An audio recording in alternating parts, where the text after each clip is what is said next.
All right, let's listen in. Good afternoon.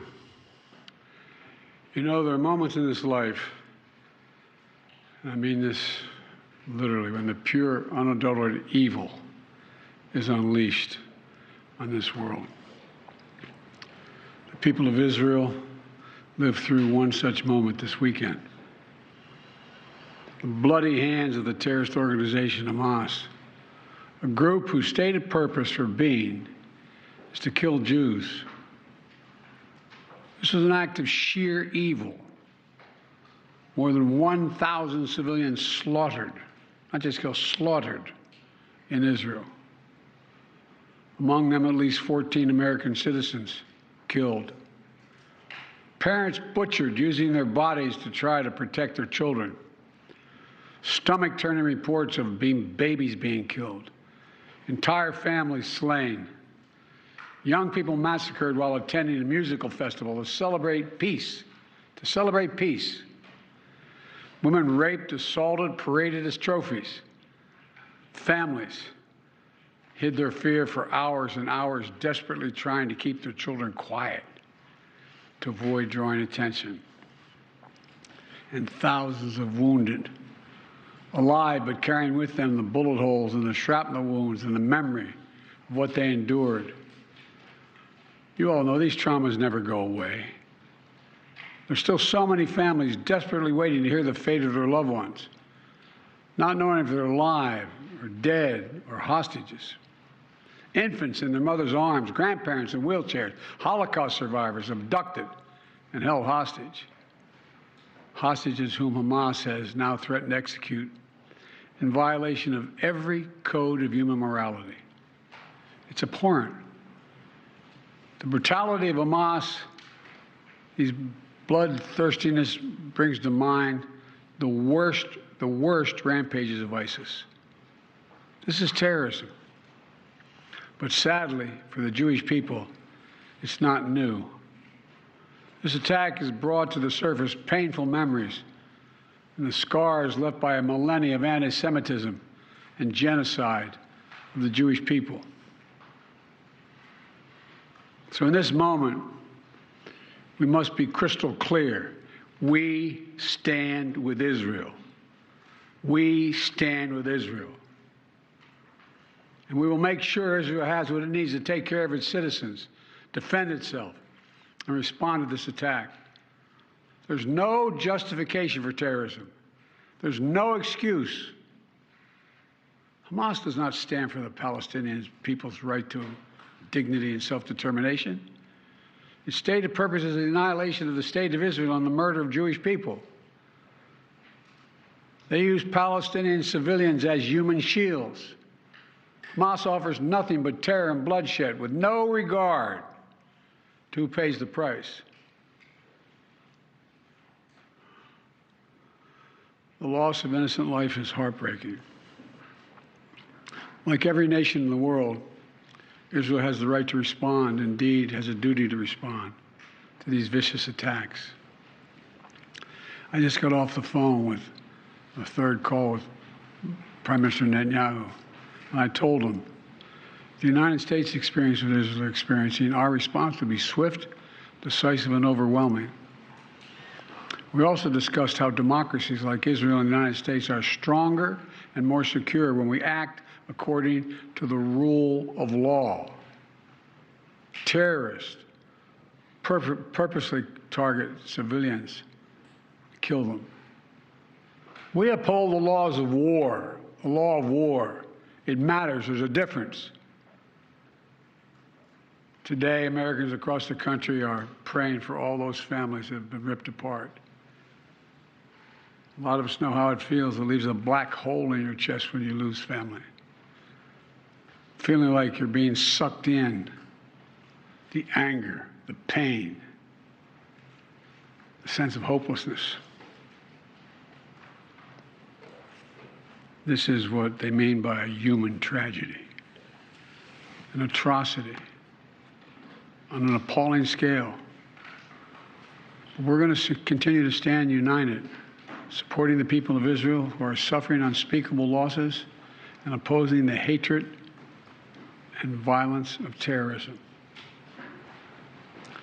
My team has been in near constant communication with our Israeli partners and partners all across the region and the world from the moment this crisis began.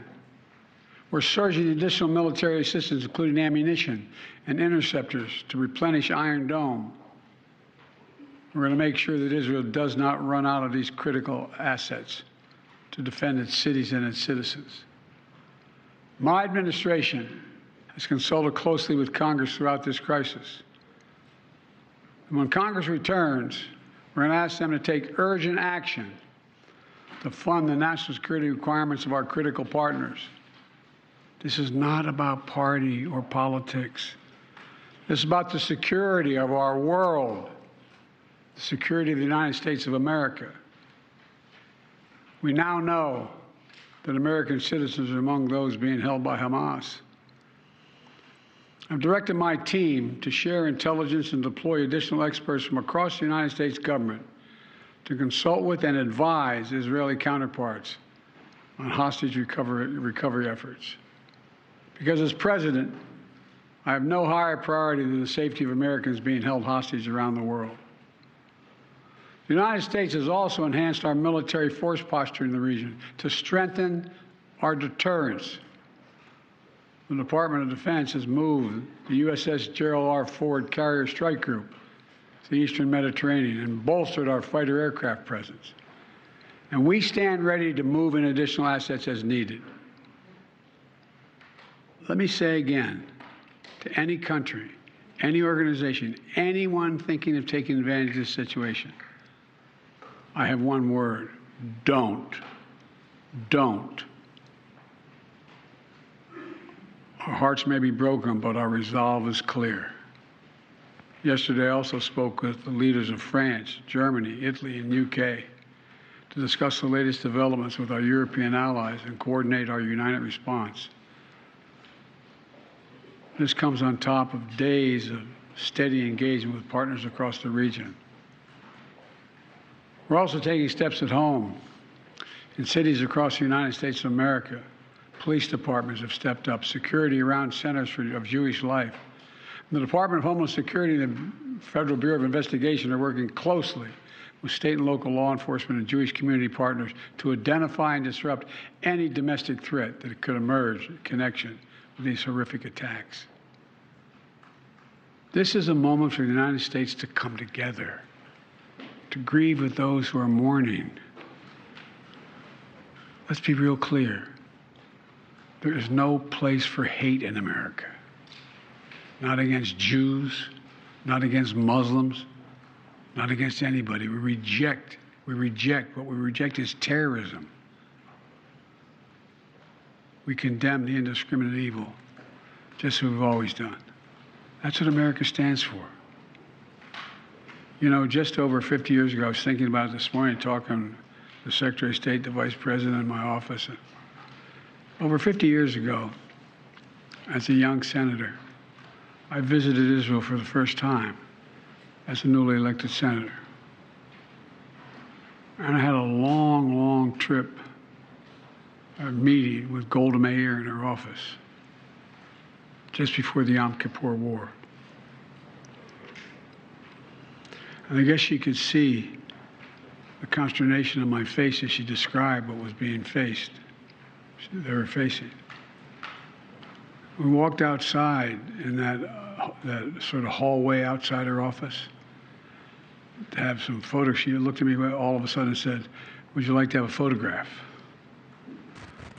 And so I got up and followed her out. We were standing there silent, looking at the press. She could tell, I guess, I was concerned. She leaned over and whispered to me, she said, "Don't worry, Senator Biden. We have a secret weapon here in Israel." My word is what she said.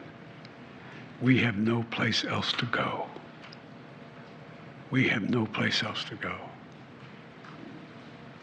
For 75 years, Israel has stood as the ultimate guarantor of the security of Jewish people around the world, so that the atrocities of the past could never happen again.